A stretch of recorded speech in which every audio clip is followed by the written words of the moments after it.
Teacher Talking Sports, what it does, what it do, how we live. And recently I started a series of who is the best player in each NFL team's franchise history, the GOAT of each team, doing the teams in alphabetical order. They're in a playlist. You could check them all out, at least the teams I've done thus far. Since we're going alphabetical order, today is the Cincinnati Bengals, who have a 56 season history, as their inaugural season was in 1968.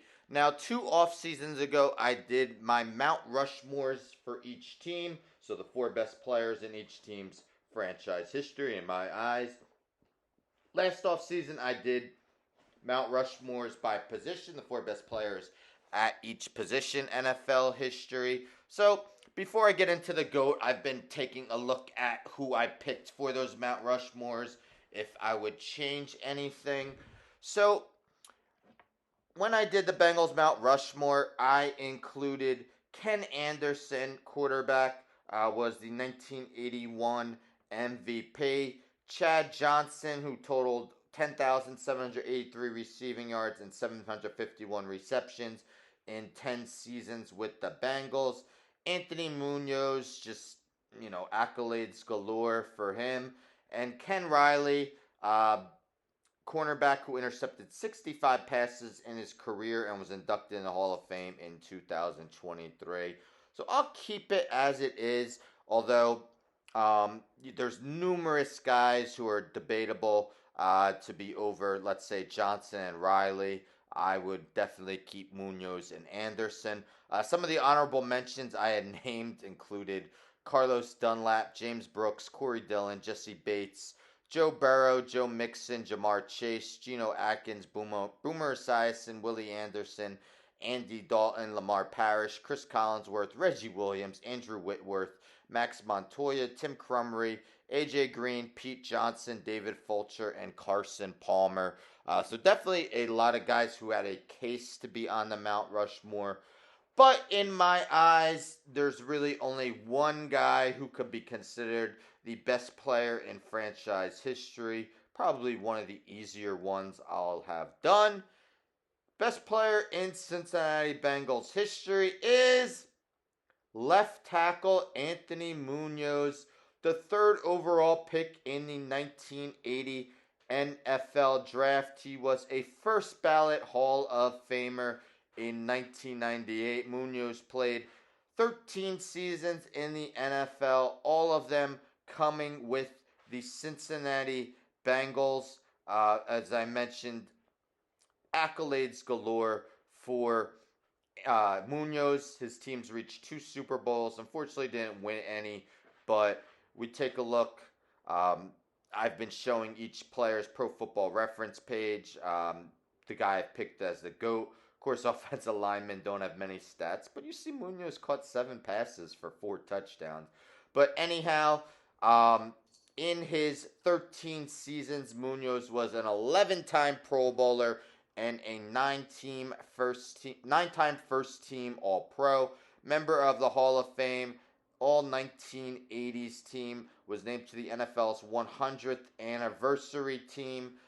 Just look at his 1981. He finished 8th in Offensive Player of the Year voting. When do you see offensive linemen get Offensive Player of the Year votes? You look at his approximate value numbers. If you have a 10 or higher, that means you had a great season. He had 10 straight seasons with at least a 11 approximate value according to Pro Football Reference. Some see him as the best offensive lineman of all time. The Athletic did their 100 best players in NFL history after the 100th anniversary of the NFL. They ranked Munoz as the 12th best player of all time, and that was the highest amongst all offensive linemen. Gil Brandt of NFL.com ranked Munoz as the third best tackle of all time, only behind Jonathan Ogden and Jim Parker. And I would say Brandt is in the minority, as a lot of people believe that Munoz was the best offensive lineman of all time. Just caused many elite pass rushers Just was an absolute pain to them as they couldn't find their way to the quarterback, whether that quarterback was the aforementioned Ken Anderson or Boomer Esiason. Just a great human being, too. He's done so much work after his retirement and was also named the 1991 Walter Payton Man of the Year. But again, this was one of the no-brainers for me that Anthony Munoz would have to be considered the best player in franchise history. But let me know your thoughts in the comments. Would you consider someone else to be the GOAT of the Cincinnati Bengals? Also, with all these teams, I'm taking a look at active players and saying if I believe any have a chance to supplant the guy I consider the GOAT or at least find their way on the Mount Rushmore. Now, I mean, Joe Burrow and Jamar Chase. I could see both of them potentially making this Mount Rushmore. Let's say over Riley and Johnson. Joe Burrow still, I mean, they're both still super young. Joe Burrow might have the potential to overtake Ken Anderson as the best quarterback in franchise history, but it's going to be very hard for either of them to surpass Anthony Munoz as the best player in franchise history, and I'm not even going to try to predict that as they're still relatively young in their career. But again, let me know your thoughts.